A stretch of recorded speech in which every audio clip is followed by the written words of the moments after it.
नामे तिन्ही लोक उतरली। ज्ञानदेव म्हणे नाम जपा हरीचे, परंपरा त्याचे कुळ शुद्ध।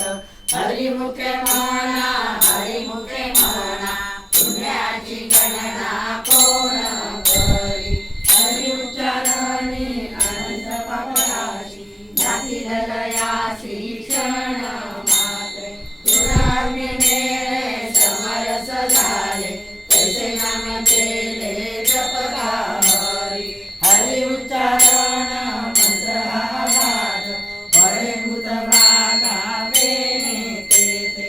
ज्ञानदेव म्हणे हरी माझा समर्थ, न करवे अर्थ उपनिषदा।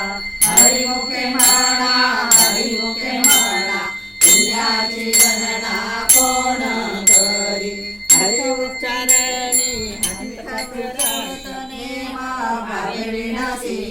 वायाची उपाधी करेसी जना। भाव बळे आकळे एरविना कळे, करतडी आवळे जैसा हरी। पर्याचा रवा घेता भूमी भरी, यज्ञ परोपरी साधन तैसे। ज्ञानदेव